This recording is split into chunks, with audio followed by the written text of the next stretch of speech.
Good morning बच्चों। आज से हम जो 2024 बोर्ड परीक्षा में आपके ऑब्जेक्टिव टाइप क्वेश्चन आएंगे, एबैसेडे वाले क्वेश्चन आएंगे, उसको प्रश्नावली वाइज और एक ही प्रकार के प्रश्नों को एक साथ हल करने की हम कोशिश करेंगे और आपको इनको अच्छी तरह से देखना है और हल करना है। एक एक नंबर के आपके प्रश्न आएंगे, ये 16 प्रश्न लगभग आपके आएंगे इसमें, और 16 नंबर के ये प्रश्न हो जाएंगे आपके, तो आप अच्छी तरह से अच्छे नंबरों से पास हो जाओगे। तो शुरुआत करते हैं हम पहले प्रश्नावली की वास्तविक संख्याएं चैप्टर नंबर 1 से ही। इसमें आपके एचसीएफ, एलसीएम और उनसे संबंधित सवाल पूछे जाते हैं, यानी महत्तम समापवर्तक, लघुत्तम समापवर्तक और उनके मिक्सिंग सवाल आपसे इसमें पूछे जाते हैं। तो हम एक एक करके आपको कुछ इंपॉर्टेंट सवाल बताएंगे और आपके इसी प्रश्नावली के कुछ 1 नंबर 2 नंबर के प्रश्न इन्हीं प्रश्नों में से मिल जाएंगे। तो आप इस चैनल को लाइक और सब्सक्राइब करिए, आगे शेयर भी करिए ताकि आपके रिलेटिव को भी इसका अनुभव मिल सके। देखो, सबसे पहले प्रश्न हम देखते हैं। पूर्णांक संख्याओं 72 व 120 का महसे ज्ञात कीजिए।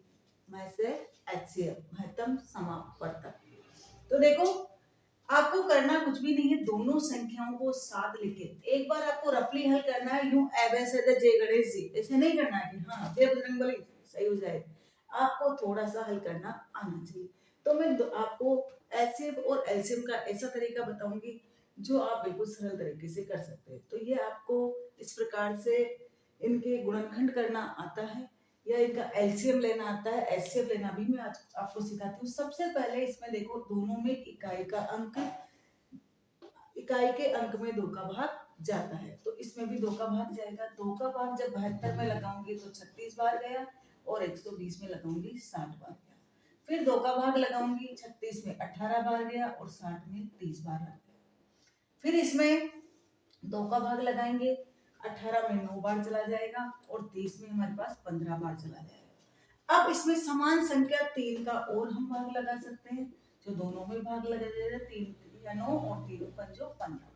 अब एचसीएफ में आपको केवल इतना ही लगाना है जब तक कि दोनों संख्याओं में समान अंक का भाग लगे, इसके बाद आपको भाग नहीं लगाना है। बस अब आगे एक समान संख्या, इसमें 3 का लगेगा, इसमें 5 का लगेगा, तो आपको अब आगे भाग नहीं लगाना है। आपको वहां तक ही भाग लगाना है जब तक कि दोनों या 3 अंक जो भी आपको दिया है उन दोनों में समान संख्या का भाग जाता हो।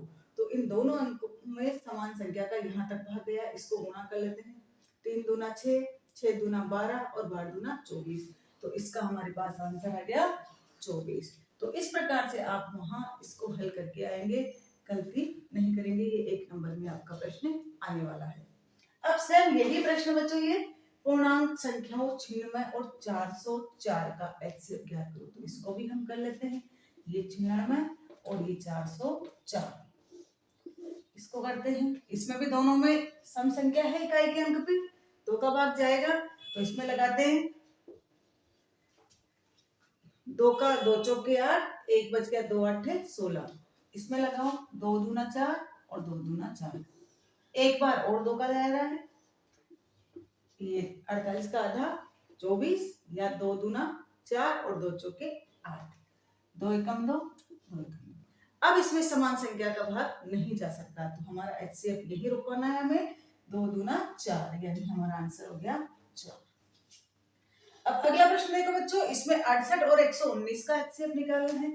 तो ये रहा हमारा 68 और ये रहा 119। अब देखो, इसमें इकाई के स्थान पे 8 है, यानी सम अंक है, 2 का भाग जाता है, लेकिन इसमें 2 का भाग नहीं जाता है, तो हम इसमें 2 का भाग नहीं लगाएंगे। फिर देखते हैं 3 का। 8 6 14 होते हैं, तो इसमें 3 का भाग नहीं जा रहा है, तो अगले में भी नहीं जा रहा है। 5 का भी इन दोनों में नहीं जा रहा है। 6 7 8 9 10 किसी का नहीं जा रहा है। हम जानते हैं कि इन में से देखो 2 का नहीं जा रहा, 4 का नहीं जा रहा, 16 का नहीं जा रहा, 17 का जाएगा। तो 17 का हम भाग लगा के देख। कभी कभी आप आंसर से भी प्रश्न हल करना सीखो। तो देखो, यहाँ हमें मिला 17, 17 चौक 68, 68 और 17 का बाड़ा इसमें बोले सातों सातों 7 बार में 119 आ जाएगा। अब इसमें समान संख्या नहीं है, तो ये हमारे पास 17 इसका आंसर हो गया, यानी एचसीएफ हम इस प्रकार से इसका निकाल सकते हैं।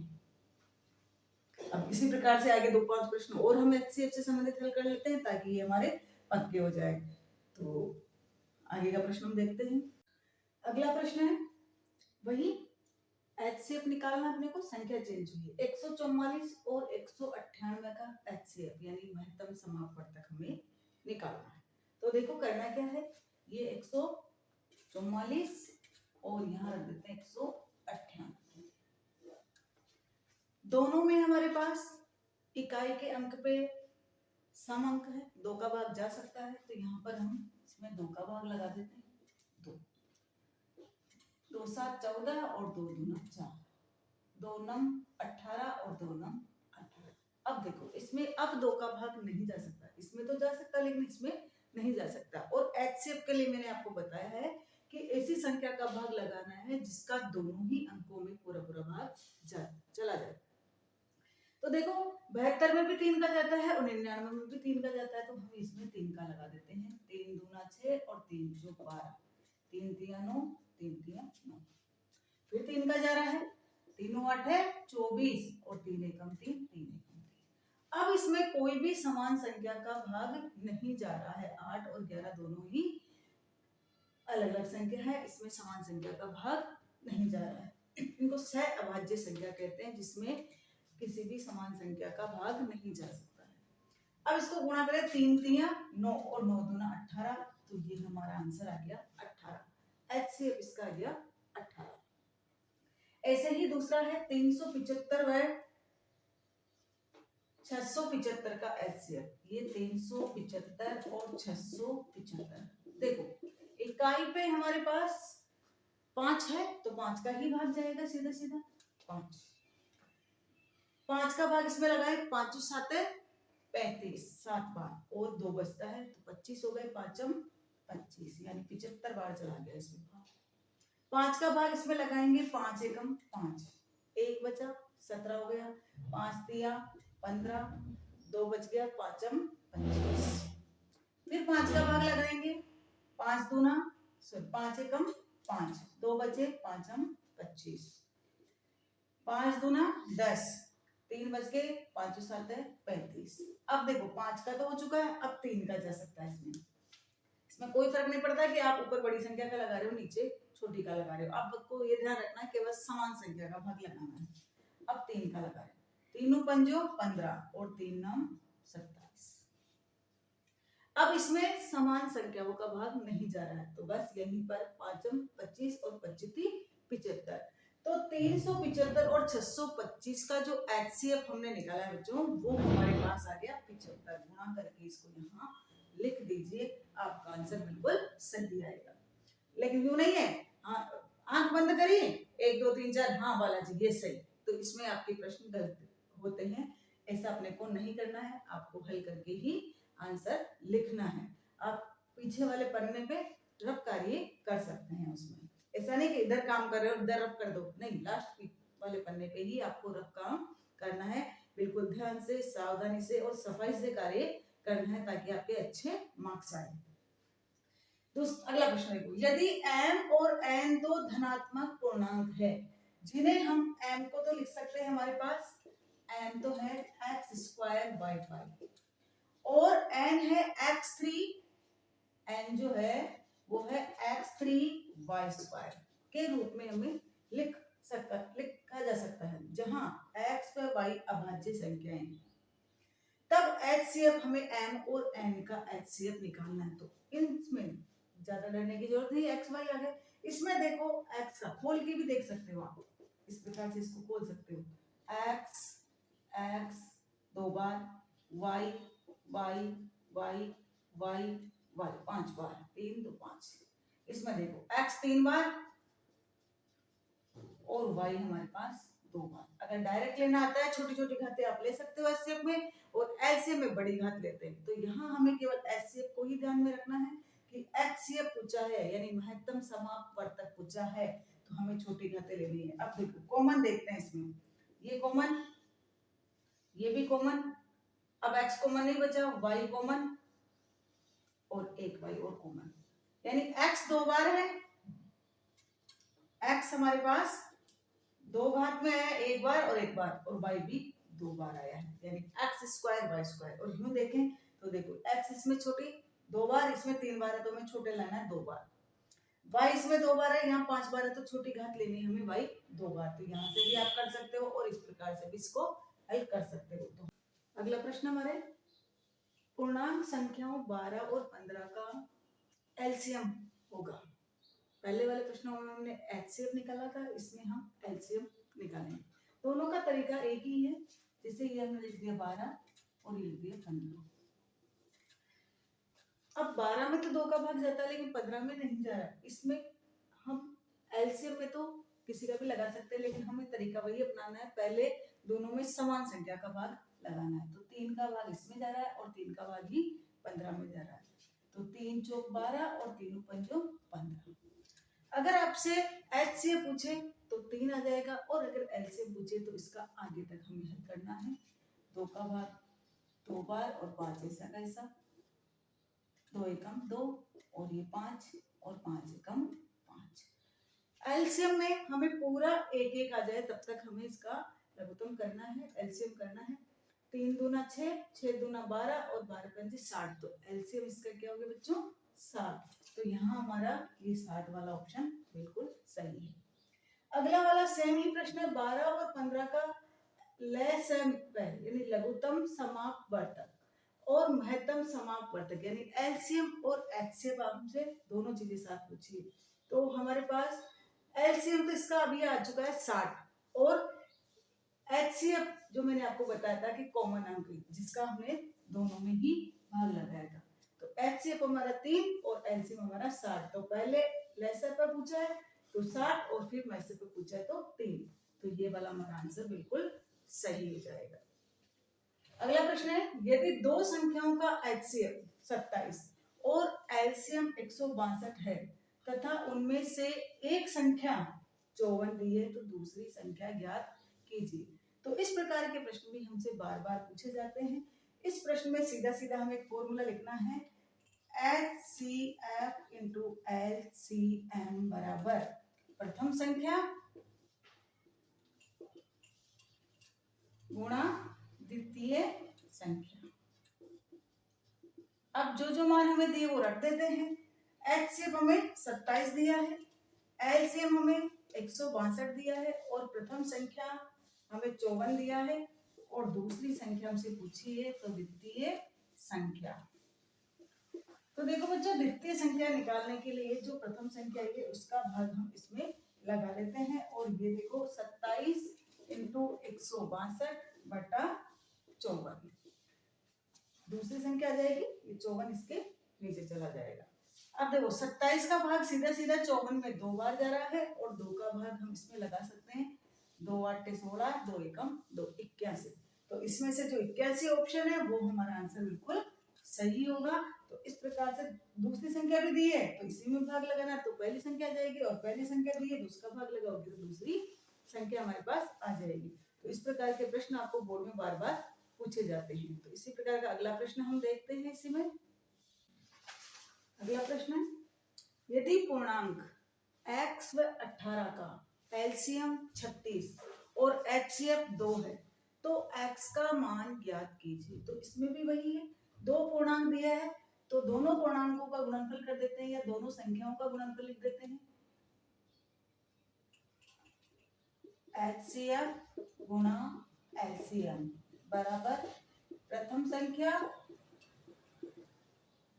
गुणा द्वितीय संख्या, द्वितीय संख्या। तो एलसीएम तो दिया हमें 36, एचसीएफ दिया है 2, प्रथम संख्या दी है x और दूसरी संख्या दी है 18। तो यहाँ x का मान निकालना तो 18 का भाग लगा दे इसमें, तो 18 का भाग लगाएंगे तो 2 गुणा 36 बटा 18 बराबर x। x के साथ जो भी संख्या होती है उसका सामने वाले में भाग चला जाता है। तो 18 दूना 36 और 2 दूना 4, तो हमारा आंसर आ गया ये 4। इधर लिख के कर सकते हो आप, 2 गुणा 2 बराबर x और x बराबर हो गया हमारे पास 4, यानी ये 2 और ये 2 मिलाकर गुणा करेंगे तो 4 आ गया। तो इस प्रश्न में भी अज्ञात राशि x का प्रथम संख्या दे सकते हैं, द्वितीय पूछ सकते हैं, इस प्रकार से भी लिख सकते हैं। और ऐसे भी लिख सकते हैं कि यदि पूर्णांक x और 18 हो तो पूर्णांक ही वो संख्या ही है, प्रथम और द्वितीय संख्या, जिसका हमें HCF और LCM दिया हुआ है। अब दूसरा प्रश्न हमें दिया है HCF 156 और 78, यानी कोष्टक में संख्याएं दी हैं, उसका HCF तो 78 है और LCM हमसे पूछा है, तो इसमें अंडरस्टूड है कि दोनों संख्याएं हमारे पास आ चुकी है, तो वही लिखेंगे हम HCF गुणा LCM बराबर प्रथम संख्या गुणा द्वितीय संख्या, द्वितीय संख्या। फॉर्मूला यही है। HCF 78 और LCM हमें दिया नहीं है, तो LCM को LCM ही रहने देते हैं। प्रथम संख्या 156 और दूसरी संख्या आपकी 78। तो देखो 78 से हम 78 सीधा इस प्रकार से भी काट सकते हैं, तो LCM हमारे पास सीधा सीधा 156 बच गया। तो इस फॉर्मूले से बहुत बार प्रश्न पूछे जाते हैं, तो आपको इसको अच्छी तरह से तैयार करना है और 156 आने हमारा आंसर सही है। प्रश्न ये है संख्या 120 का अभाज्य गुणनखंड रूप लिखिए। तो अभाज्य गुणनखंड के लिए भी हमें इस प्रकार से अभाज्य गुणनखंड करना पड़ेगा। संख्या हमारे पास 120 है। सबसे पहले हम इसमें 2 का भाग लगाते हैं, तो ये 60 बार, फिर 2 का भाग लगाते हैं 30 बार भाग जाएगा, फिर 2 का भाग लगाएंगे तो 15 बार भाग जाएगा। अब हम इसमें 3 का भाग लगाएंगे, 3 पंजो 15 और 5 एकम 5, तो 2 हमारे 1 2 और 3 बार तो 2 आए हैं, तो 3 बार 2 इसमें भी है और तो है भी नहीं, 1 बार 3 है और 1 बार 5 है, तो हमारा ऑप्शन नंबर फर्स्ट वाला ही इसका आंसर हो गया। अगले ऑप्शन सब गलत हो गए। तो इस प्रकार से आप अभाज्य गुणनखंड कर सकते हैं। ऐसा का ऐसा ही प्रश्न ये वाला है 468 के अभाज्य गुणनखंड रूप लिखिए। तो अभाज्य गुणनखंड 468 के करते हैं, 2 का भाग लगाते हैं, 2 दूना 4, 2 तिया 6, 2 चौके 8, फिर 2 का चला जाएगा, 2 एकम 2, 2 एकम 2, 2 साते 14। अब हमारे पास 117 आ गया। 117 में 2 का भाग नहीं जाता है, लेकिन 3 का देखते हैं, 7 8 और 1 9, यानी 3 का चला जाएगा, 3 3 तिया 9, 11 में से 9 गए तो 2 बचते हैं, 27 3 9 27, 39 आए। 39 में फिर 3 का भाग जा रहा है, 3 एकम 3, 3 तिया 9।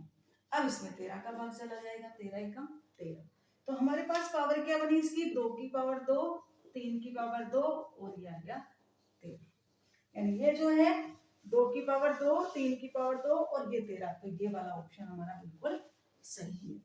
अब इस वाले प्रश्न में देखिए 196 की अभाज्य गुणनखंड की घातों का योगफल लिखिए। तो पहले हमें इसके अभाज्य गुणनखंड करने हैं और उसके बाद इसकी घातों का जोड़ हमें करना है। तो यहाँ हम देखते हैं 196 का, तो 2 का भाग लगाएंगे क्योंकि इकाई के अंक पे इसमें सम अंक है, 2 नम 18, फिर 2 8 16, फिर 2 का भाग चला जाएगा, 2 चौके 8, 2 नम 18। अब 2 का भाग नहीं जा रहा है, अब हम लगाएंगे 7 का भाग, 7 7 तो 49 और 7 एकम 7, तो यहाँ पर हमारे पास आया 2 की घात 2 और 7 की घात भी 2, यानी जितनी बार ये आता है 2 2 बार आया है, इसलिए इसकी घात 2 लग गई, 7 भी 2 बार आया इसलिए इसकी घात 2 आ गई। अब प्रश्न के अनुसार हमें घातों का योगफल पूछा है, तो घात 2 प्लस 2, 2 प्लस 2 हमारे पास 4 आ गया। इस प्रकार से इस प्रश्न को हम हल कर सकते हैं। तो आप अभाज्य गुणनखंड इस प्रकार से करके इनकी घातों का जोड़ पूछे तो जोड़ कर दीजिए, बाकी पूछे तो बाकी कर देना, ठीक है। अगला प्रश्न है दो पूर्णांकों a व b सह अभाज्य है।